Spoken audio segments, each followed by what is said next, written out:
He had lived alone for 8 years, speaking only to his horses and the wind. But when 10 Apache women appeared at his gate that stormy night, begging for shelter, Tobias Redmond would face the hardest choice of his life, because the men hunting them were already close enough to smell the smoke from his chimney. The rain hammered against the wooden shutters like bullets, each drop a reminder of why decent folks stayed indoors when nature turned violent. Tobias sat by his fireplace, mending a bridle that had seen better days when the knocking started, not the polite tap of a neighbor. This was desperate, urgent, the sound of people who had nowhere else to go. He froze, leather still in his hands. Nobody came to his ranch. Not anymore. Not since he'd made it clear that Tobias Redmond wanted nothing to do with the world beyond his fence line.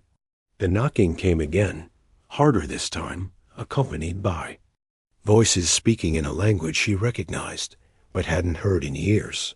Apache. His blood turned cold. The last time he'd heard that tongue, his wife and daughter were still breathing. The last time strangers had come to his door in the night. He'd buried everything he loved in the morning. His hand moved instinctively to the rifle mounted above the mantel. Muscle memory from nights when sleep came with one eye open. But something stopped him. Maybe it was the tone of the voices, not war cries or demands, but something that sounded almost like pleading. Maybe it was the way the wind carried their words, broken and desperate. Or maybe it was the realization that warriors didn't usually announce themselves by knocking. He approached the heavy oak door, each step measured and careful. Through the thick wood, he could hear them more clearly now. Women's voices speaking, in hushed, urgent tones. One voice rose above the others, speaking English with an accent that made each word sound like it had been carved from stone. Please, we know you are there. We need shelter just for tonight. Tobias pressed his palm against the door, feeling the vibration of their voices through the wood. 8 years of solitude had taught him to trust his instincts. And right now, every instinct screamed danger. Not from the women themselves, but from whatever had driven them to his door in the middle of a storm that could kill a man in minutes. He thought of Sarah, how she used to scold him for his suspicion of strangers, how she'd say that kindness was the only thing that separated them from the animals. But Sarah was dead, and kindness had died with her on a morning when he'd trusted the wrong people. The voice came again, closer to the door now, as if the speaker had pressed her face against the wood. They are coming. If you do not help us, we will die out here. And when they find our bodies at your gate, you will die too. Tobias's hand hovered over the iron bar that secured his door. In 8 years, he had never removed it for anyone. But something in that voice, a certainty that made his stomach drop, told him that tonight everything was about to change. Because somewhere in the darkness beyond his ranch, riders were closing in. And once they arrived, there would be no going back to the life he built in the shadows. The iron bar felt heavier than it should have. When Tobias finally lifted it from its brackets, 8 years of rust and fear seemed to fight against his decision. But the desperation in that woman's voice had cut through his defenses like a blade through paper. The door creaked open, revealing a sight that would haunt him for the rest of his life. 10 Apache women stood huddled against his porch, their traditional dresses torn and muddied, some bearing wounds that painted dark stains against the wet fabric. The youngest couldn't have been more than 16, clutching a bundle that moved slightly, a baby barely breathing in the cold. The oldest had silver threading through her black hair, and eyes that had seen too much death. But it was the woman who had spoken through the door that commanded his attention. She stood slightly apart from the others, her chin raised despite the exhaustion etched into every line of her face. Blood trickled from a cut above her left eye, and her dress was torn at the shoulder, but her gaze held his without flinching. "I am Ayana," she said, her English careful but clear. "These are my sisters, my daughters, my people. We have been running for 3 days." Tobias opened his mouth to speak, then closed it. Questions crowded his mind. Where they'd come from, why they were alone, what kind of men were chasing them. But the sight of the baby's pale lips stopped his words. Some things mattered more than answers. "Come in," he heard himself say, stepping back from the doorway. Quickly they moved like shadows, filing past him into the warmth of his main room. Tobias had forgotten how small his home felt with other people in it. For 8 years it had been his fortress, his refuge from a world that had taken everything. Now it seemed to shrink around these women, who brought with them the smell of rain and fear, and something else, the metallic scent of blood that wasn't entirely their own. Ayanna was the last to enter, and as she passed him, she spoke in a voice barely above a whisper. "The soldiers who hunt us, they are not far behind. Maybe an hour, maybe less. They will not stop until every one of us is dead."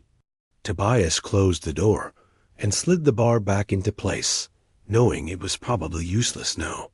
His sanctuary had been breached, not by force, but by choice, and there would be consequences. There always were. "Why?" he asked, turning to face Ayanna. "Why are they hunting you?" Her dark eyes found his, and in them he saw familiar pain.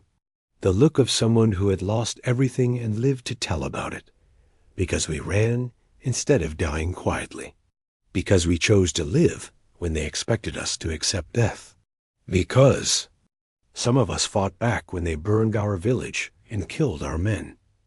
The baby in the young woman's arms made a weak sound, and Ayanna's jaw tightened. And because one of their officers will not see morning if we live to tell what he did to my youngest sister. Tobias felt something cold settle in his stomach. He'd known soldiers like that. Men who wore uniforms but had forgotten what honor meant. Men who took what they wanted and killed anyone who might speak of it later. "How many are coming?" he asked. 8, maybe 10 inches, led by a captain named Morrison. He has been hunting Apache villages for months, claiming we are hostile. But his real enemy is anyone who might report what kind of man he truly is. Tobias moved to the window, peering through a gap in the shutters at the storm-lashed darkness beyond his fence. Nothing moved that he could see, but that meant little. Professional killers knew how to move unseen, especially when they thought their prey was trapped. He turned back to the women who were now clustered near his fireplace, some tending to wounds while others comforted the youngest among them. They looked like survivors, not warriors. But he'd learned long ago that survival sometimes required a man to become something he'd never planned to be. "There is a cellar beneath the kitchen," he said to Ayanna. "Stone walls, hidden entrance. It might hold all of you, but it'll be cramped." She shook her head slowly. "If they search and find us, you die with us. If they find an empty house with signs that people were here, they might believe you were not involved. We will not make you an enemy of the United States Army." Tobias almost laughed. 8 years too late for that conversation. "Lady, I became their enemy the day I decided to live past what they did to my family.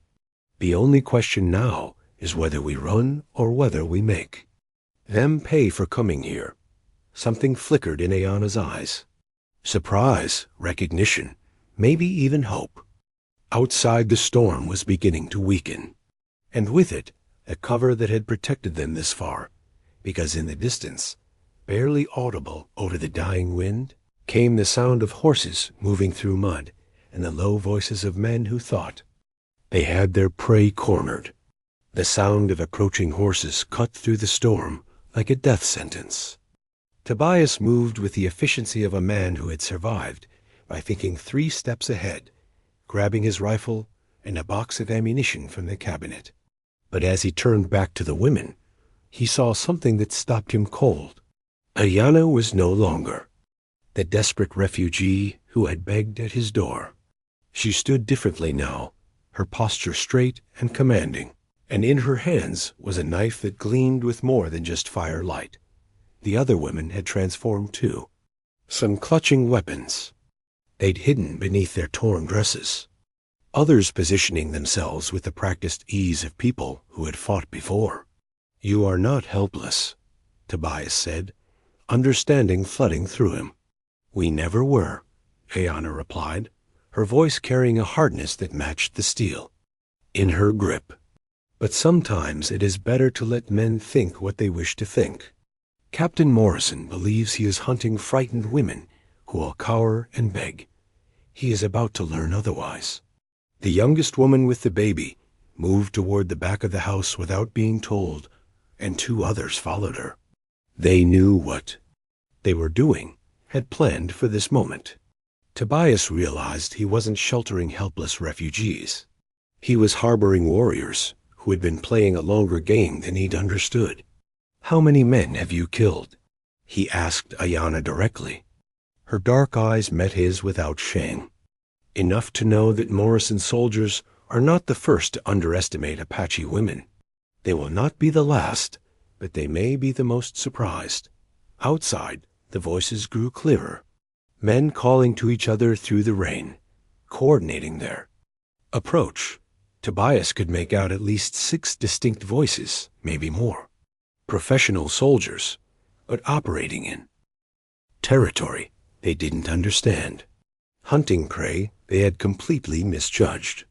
"The cellar," Tobias said again, but Ayanna shook her head. "We run now, and they follow us forever.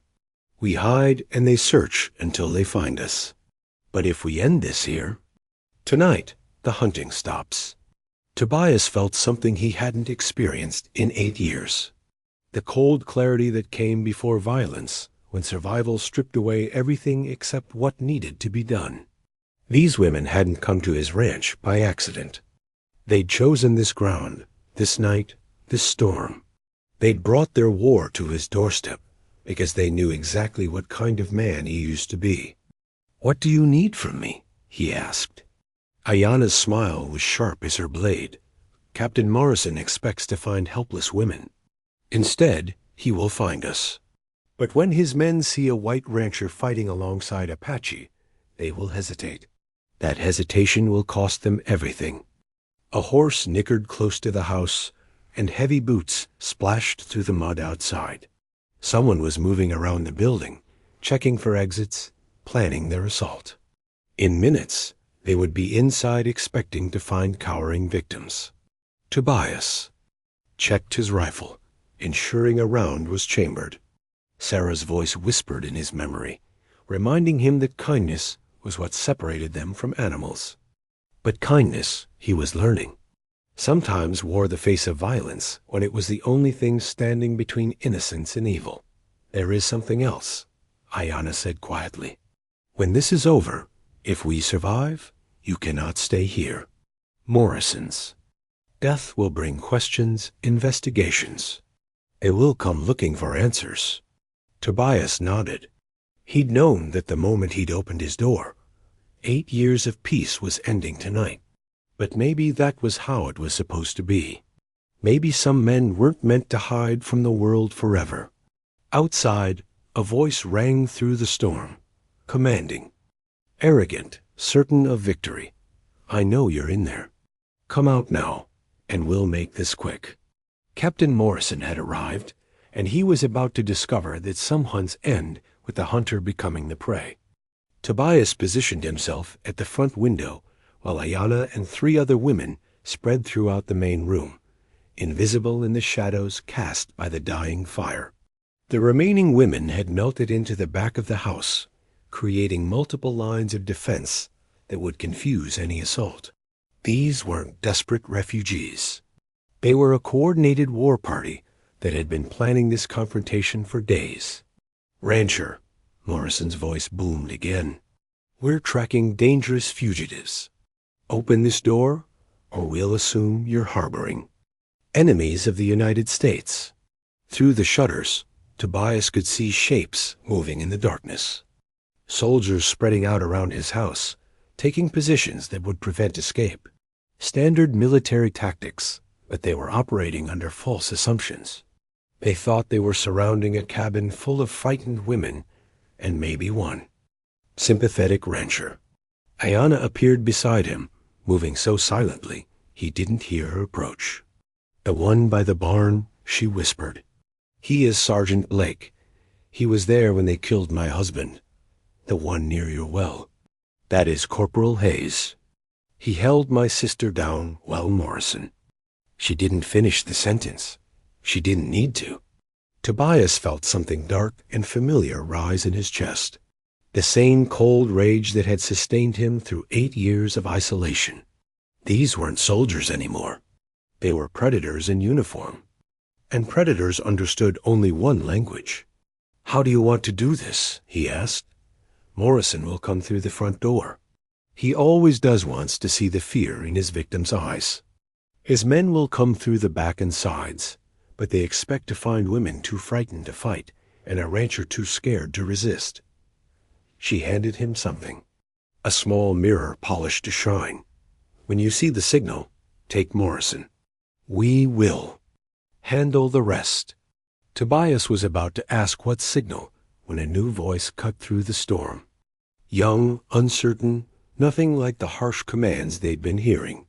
"Captain, sir, maybe we should just search the place and move on. Could be just some old rancher riding out the storm." Morrison's laugh was ugly.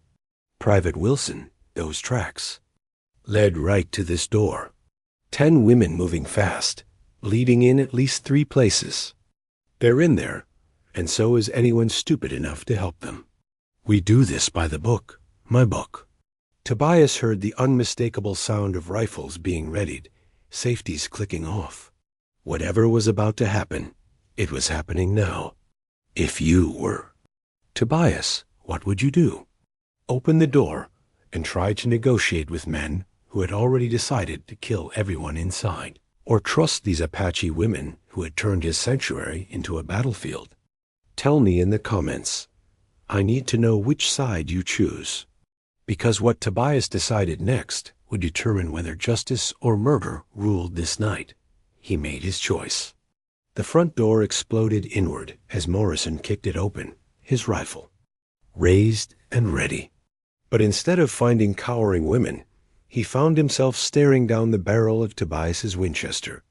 For a split second, confusion flickered across the captain's face. This wasn't how it was supposed to go. That second of hesitation was all Ayanna needed. The mirror flashed in the firelight, reflecting a signal to positions throughout the house. The storm that had hidden the soldiers' approach now muffled the sounds of what followed. The whisper of blades finding their targets. The muffled grunts of men who died before they could scream. The wet sounds of justice being served with Apache. Still, Morrison's eyes widened as he understood he'd walked into a trap, but understanding came too late. Tobias's finger tightened on the trigger, but before he could fire, Ayanna appeared behind the captain like a shadow given form. "This is for my sister," she whispered in Morrison's ear, her blade sliding between his ribs with surgical precision. Morrison dropped his rifle, his hands clutching at the wound. But Ayanna wasn't finished. She wanted him to see her face, to know who had brought him justice. "And this is for every woman you thought was too weak to fight back." But as Morrison fell, a new sound reached them through the storm. More horses, more voices. Morrison hadn't come alone after all. Somewhere in the darkness, reinforcements were approaching, and the real battle was just beginning. The sound of approaching reinforcements turned Tobias's blood to ice. Through the broken doorway, he could see torch flames dancing in the darkness. At least a dozen riders, maybe more. Morrison had been the advanced party, not the main force. The real army was just arriving. Ayanna pulled her blade free from Morrison's chest, her face grim as she processed what they were hearing. Around the house, her women appeared from the yaz's, shadows like ghosts, each confirming what Tobias already knew. Morrison's original squad was dead, but their victory had lasted exactly 30 seconds. How many? Ayanna asked the woman who materialized beside her. 15 riders, maybe 20. They heard the gunshot. They know something went wrong. Tobias felt the familiar weight of impossible choices settling on his shoulders. Fight and die, or surrender and die slower. But as he looked at these women who had turned his sanctuary into a battlefield, he realized there might be a third option, one that required him to become the man he used to be before grief had turned him into a hermit. "The storm, Miller," he said quickly, not to hide, to survive what comes next. Ayanna shook her head. "We cannot run from this many. They will hunt us. Across 3 territories."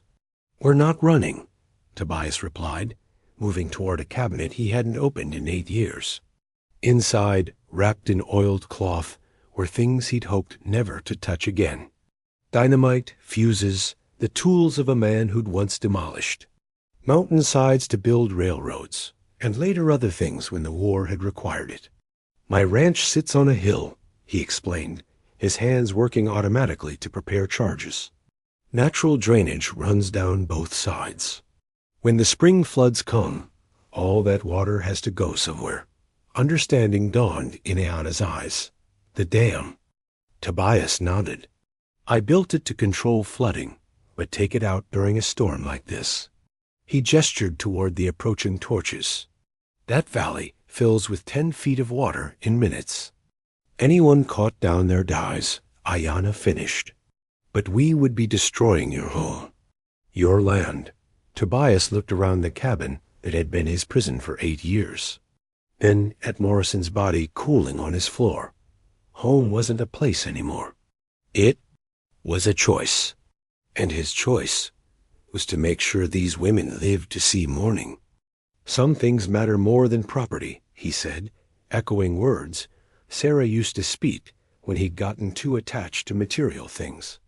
Outside, the voices were getting closer, orders being shouted, positions being taken. Someone had found Morrison's body by now, seen the blood, understood that their easy targets had become something else entirely.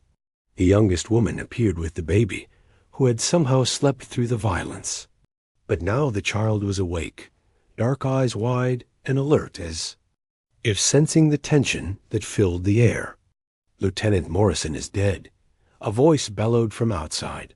"Surrender now, or we burn you out." Ayanna looked at Tobias, her expression unreadable. "If we do this, there is no going back. You will be a wanted man for the rest of your life." Tobias shouldered his rifle and picked up the prepared charges. "Lady, I've been a dead man for 8 years. Tonight, I'm choosing to live again." But as they prepared to leave through the back entrance, a new sound stopped them cold, the cry of a baby. Not the one in their arms, but another somewhere out in the storm. One of the soldiers had brought a child with him, because sometimes the worst monsters hide behind the most innocent shields. And the hardest choices are the ones that test how far a man will go to save the people who matter most.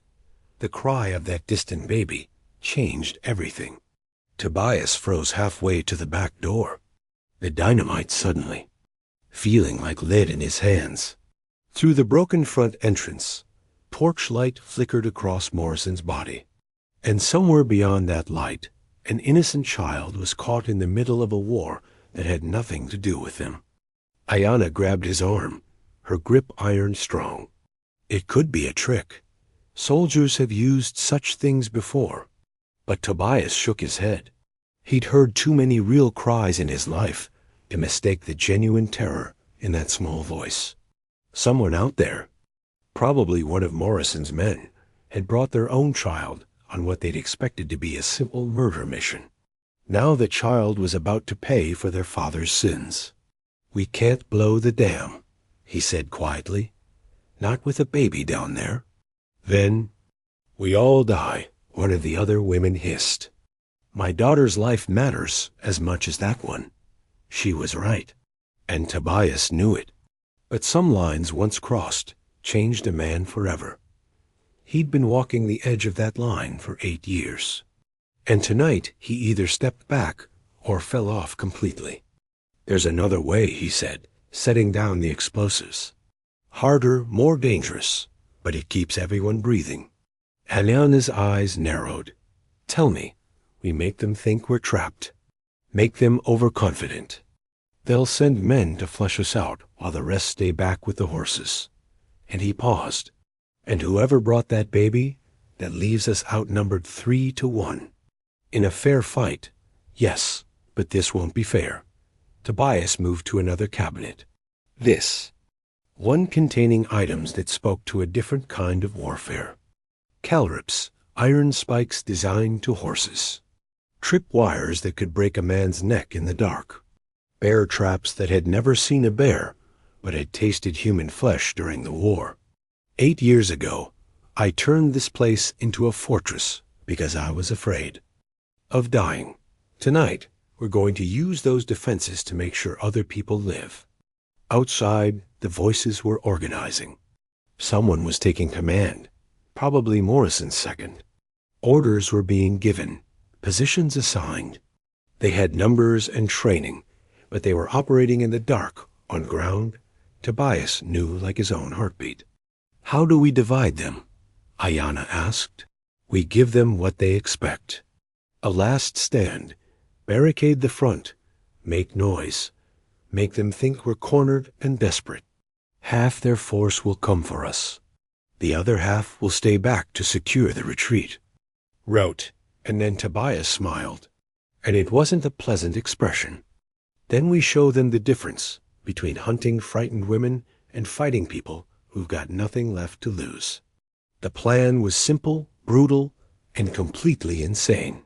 Ayana and 4 women would create a distraction at the front of the house, making enough noise to draw the assault team. Meanwhile, Tobias and the remaining women would circle around through terrain only he knew, targeting the reserve force and hopefully getting that baby to safety. "If this goes wrong," Ayana said as they prepared to split up, "Morrison's death will mean nothing. They will paint us as savage murderers and use our bodies to justify 10 more raids." "And if we do nothing," Tobias replied, "that baby out there dies for its father's crimes, and you all die for the crime of wanting to live. Sometimes the only choice is between bad and worse." If you're enjoying the story, subscribe to the channel. The baby's cry came again, weaker now, and Tobias felt time slipping away like water through his fingers. Every second they delayed was another second closer to a child's death. Another moment that would haunt him if he survived this night. "Move," he whispered.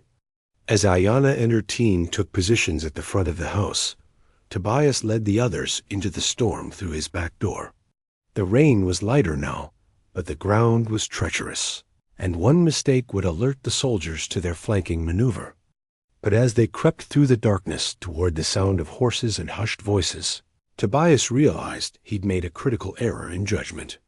The baby wasn't with the reserve force. It was much closer to the house, somewhere between the 2 groups, which meant saving the child would require walking directly into the crossfire.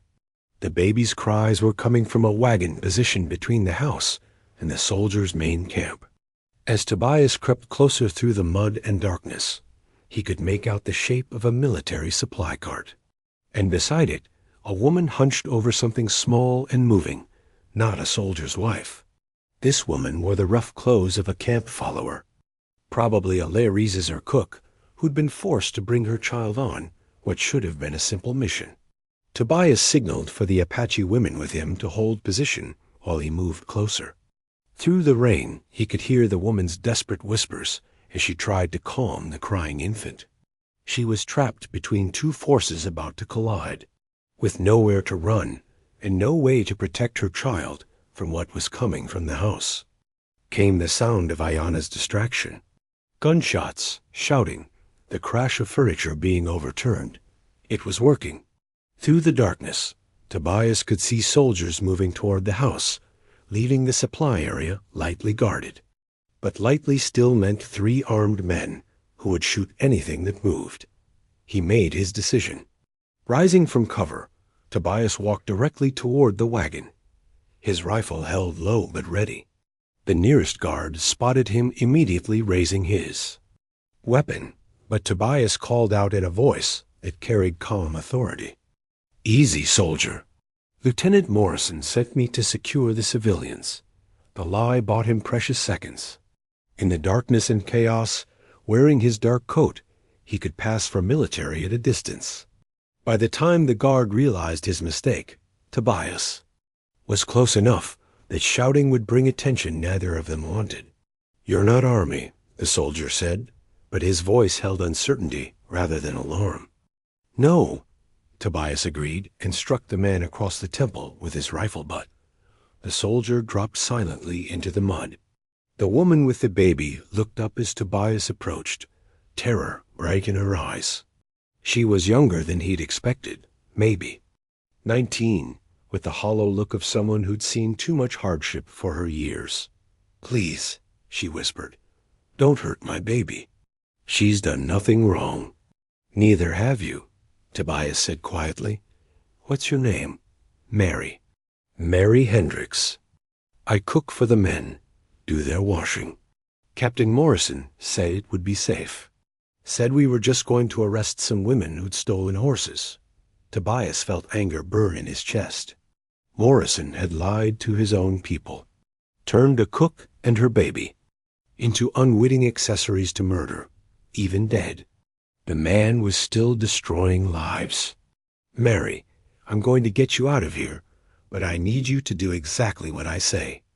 "Can you do that?" She nodded frantically, clutching her baby closer. "There's going to be more shooting in a minute. When it starts, you run toward that grove of trees and keep running until you can't hear the guns anymore. Follow the creek downstream. It leads to a trading post about 5 miles south. Tell them Tobias Redmond sent you." "What about you?" she asked. Before Tobias could answer, the remaining guards spotted him. One shouted a warning while the other raised his rifle. But the Apache women Tobias had left in position were already moving, emerging from the darkness like vengeful spirits. The fight was brief and decisive. These soldiers had expected to face frightened refugees, not experienced warriors who'd been planning their revenge for days. Within minutes, the supply area was secure, and Mary Riss was running into the night with her baby, disappearing into the safety of the storm. But their victory was short-lived. From the direction of the house came a new sound. Not gunfire, but something worse. Silence. Either Ayana's group had won completely, or they were all dead, and rising above the dying storm. A new voice called, out with cold authority. "This is Colonel Bradley, United States Army. You are surrounded by a full company of soldiers. Surrender now, or we will burn you out and hang the survivors." Tobias felt his blood turn to ice. Morrison hadn't been the real leader after all. Somewhere in the darkness, a much more dangerous enemy had been watching, waiting, letting others do the dying while he positioned his forces for the killing blow. Colonel Bradley's voice carried the confidence of a man who held all the cards. Through the darkness, Tobias could see torches spreading out in a wide circle around his property. Not the dozen riders they'd originally faced, but what looked like a full military operation. Morrison had been the bait, and they'd all walked straight into the trap. But as Tobias processed this new threat, he heard something that changed everything. Ayana's voice calling from the direction of the house. "Tobias, we have Bradley's son."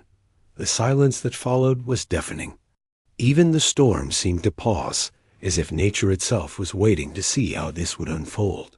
Then Bradley's voice came. Again, but now it carried a tremor that hadn't been there before. "Release the boy, and we can discuss terms." "There are no terms." Ayana shouted back. "Only justice. Your men destroyed our village, murdered our families, and worse. Now you will answer for their crimes." Tobias made his way back toward the house, moving carefully through terrain that was now a maze of soldiers and positioned weapons.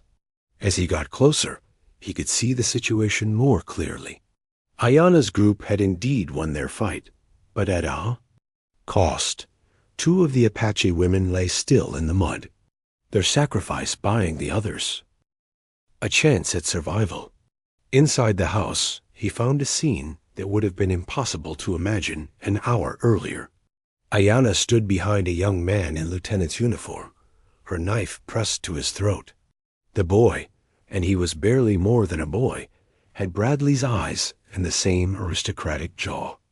But where his father projected cold authority, the son showed only terror. He came through the back, Ayana explained quietly.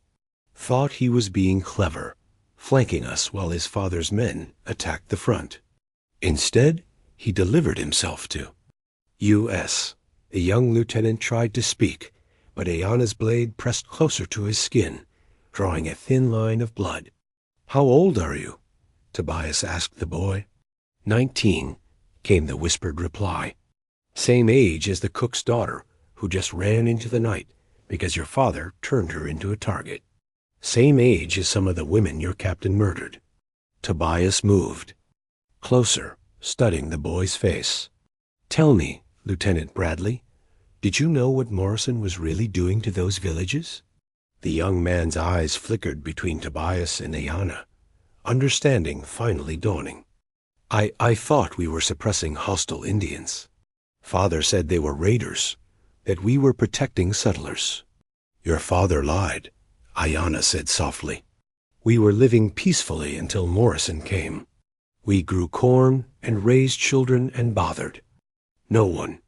But peaceful Indians don't justify military budgets, do they?" Outside, Bradley's voice came again, more desperate now. "I have 60 men surrounding this house. Release my son, and I'll give you safe passage to the territorial border." Tobias almost laughed. Safe passage from a man who'd built his career on broken promises and manufactured wars. But as he looked at the young lieutenant, he saw something that gave him pause. Genuine shock and growing horror as the boy began to understand what he'd been part of. "There's another way," Tobias said to Ayana. "One that doesn't require his death. He is guilty by association. His ignorance does not absolve him." "No, but his testimony might convict his father." The idea crystallized as he spoke. A colonel's son, testifying about systematic murder disguised as military action. It would destroy Bradley's career and expose the corruption that had enabled men like Morrison. "You want me to betray my father?" the young lieutenant whispered. "I want you to tell the truth," Tobias replied. "The question is whether you're man enough to face what that truth means." Before anyone could respond, a new sound cut through the Chiu-Dio. Night, horses approaching at full gallop, and with them, voices shouting orders that didn't come from Bradley's men. Someone else was arriving. Someone with enough authority to make a full colonel nervous. Through the broken door, Tobias could see new torches.